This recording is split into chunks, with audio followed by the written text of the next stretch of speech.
Hello বন্ধুরা, অনপ্যাসিভ কমিউনিটির জন্য আজকের দিনটি অত্যন্ত গুরুত্বপূর্ণ। দীর্ঘদিনের নীরবতা ভেঙে অবশেষে সামনে এলেন অ্যাশ মুফারেহ।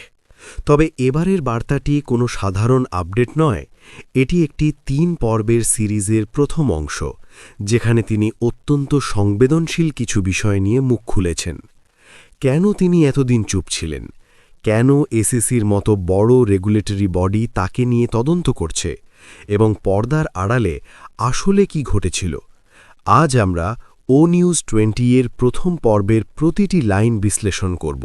কোনো অপ্রাসঙ্গিক কথা নয়, একদম টু দ্য পয়েন্ট তথ্যের ভিত্তিতে আজকের আলোচনা। 1. নীরবতার কারণ, কৌশল নাকি এড়িয়ে যাওয়া? অ্যাশ মুফারেহ তার বার্তার শুরুতেই একটি বড় প্রশ্নের উত্তর দিয়েছেন। কেন তিনি এতদিন নীরব ছিলেন? তিনি স্পষ্ট করে বলেছেন, এই নীরবতা কোনো অ্যাভয়েডেন্স বা পালিয়ে বেড়ানো ছিল না, বরং এটি ছিল ইন্টেনশনাল বা উদ্দেশ্যমূলক। এর পেছনে প্রধানত দুটি কারণ ছিল। 1.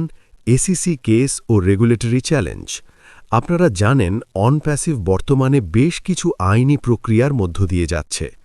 অ্যাশ জানিয়েছেন, এই গুরুত্বপূর্ণ সময়ে কোনো ভুল তথ্য যেন না যায়, সেজন্যই তিনি সঠিক সময়ের অপেক্ষায় ছিলেন। 2. তথ্য যাচাই। তিনি চেয়েছিলেন সমস্ত টাইমলাইন এবং তথ্য শতভাগ ভেরিফাই করতে, যেন যখন তিনি মুখ খোলেন তখন যেন কোনো অস্পষ্টতা না থাকে। তার মূল লক্ষ্য এখন দুটি: হয় ব্যবসাটিকে বর্তমান অবস্থায় ঠিক করা, ফিক্স দ্য বিজনেস, অথবা একদম গোড়া থেকে নতুন করে গড়ে তোলা, rebuild from the ground up. এই রিবিল্ড করা কথাটি কিন্তু অত্যন্ত তাৎপর্যপূর্ণ, যা ইঙ্গিত দিচ্ছে যে সিস্টেমের ভেতরে বড় কোনো সমস্যা ছিল। 2. Operational structure, Dubai shift. ভিডিওর এই অংশটি সবচেয়ে গুরুত্বপূর্ণ। অ্যাশ মুফারেহ প্রথমবারের মতো কোম্পানির অপারেশনাল স্ট্রাকচার নিয়ে জনসম্মুখে কথা বললেন। তিনি জানিয়েছেন, একটি নির্দিষ্ট সময়ে কোম্পানির গ্লোবাল ফাইন্যান্সিয়াল অপারেশন বা আর্থিক কার্যক্রমকে সেন্ট্রালাইজড করে দুবাইয়ে নিয়ে আসা হয়। এই অপারেশনাল লিডারশিপে দুজন প্রধান ব্যক্তির নাম উঠে এসেছে: মাইকেল থমাস কারান, যিনি আর্থিক ব্যবস্থাপনার দায়িত্বে ছিলেন; মোহাম্মদ কামাল, যিনি প্রতিদিনের কাজের তদারকি করতেন। দুবাই অফিস থেকে মূলত 4টি বড় বিষয় নিয়ন্ত্রণ করা হতো: 1. Financial operation, 2. পেমেন্ট প্রসেসর্স, আমাদের পেমেন্ট সংক্রান্ত কাজ, 3. Merchant accounts, 4. Banking relationship. এখানে একটি সূক্ষ্ম কিন্তু বড় পয়েন্ট আছে। অ্যাশ জানিয়েছেন, তিনি এবং তার স্ত্রী কোম্পানির একমাত্র মালিক হিসাবেই ছিলেন, কিন্তু কাজের সুবিধার্থে অন্যদের কিছু লাইসেন্স এবং অথরিটি দেওয়া হয়েছিল। তিনি ভেবেছিলেন এই স্ট্রাকচারটি নিরাপদ, সাউন্ড, কিন্তু পরবর্তী ঘটনা প্রবাহ প্রমাণ করে যে সেখানে বড় কোনো গলদ ছিল। 4. মালিকানা বনাম নিয়ন্ত্রণ, যেখানে ভুল হয়েছিল। অ্যাশ মুফারেহ এখানে একটি বড় আইনি এবং ব্যবসায়িক পয়েন্ট উল্লেখ করেছেন। তিনি বলছেন, certain authorities and licences were granted for operational and logistical purposes and were not intended to transfer ownership. এর সহজ অর্থ হল, অফিস চালানোর জন্য অন্যদের পাওয়ার দেওয়া হয়েছিল, কোম্পানি লিখে দেওয়া হয়নি। কিন্তু যারা সেই ক্ষমতা পেয়েছিলেন, তারা কি সেই ক্ষমতার অপব্যবহার করেছিলেন? অ্যাশের কথা অনুযায়ী, হোয়াট ফলোড রিভিল্ড আদারওয়াইজ, অর্থাৎ যা ভেবেছিলেন তার উল্টোটা ঘটেছিল।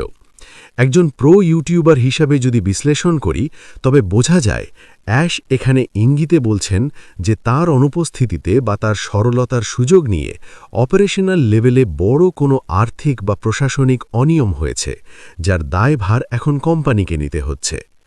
5. প্রথম পেইড অ্যাপ এবং সমস্যার শুরু। বার্তার একদম শেষ দিকে অ্যাশ একটি বড় ক্লিফ হ্যাঙ্গার বা সাসপেন্স রেখে গেছেন।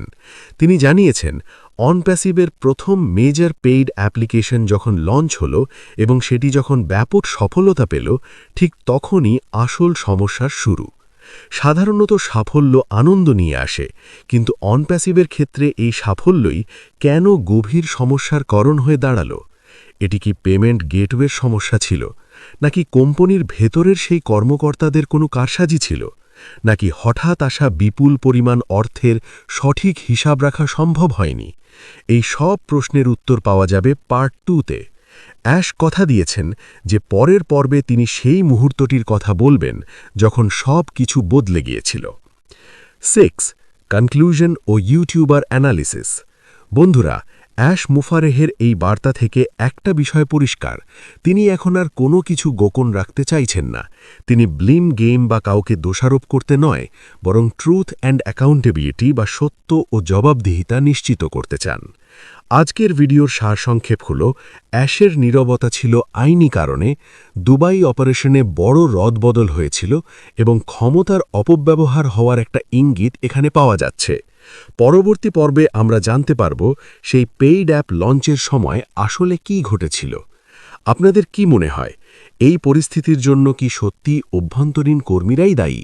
কমেন্ট করে অবশ্যই জানাবেন। অন প্যাসিভ এবং ও নিউজ সংক্রান্ত সব সঠিক তথ্য সবার আগে বাংলায় পেতে আমাদের চ্যানেলটি সাবস্ক্রাইব করে রাখুন। দেখা হচ্ছে পরবর্তী ভিডিওতে। ধন্যবাদ।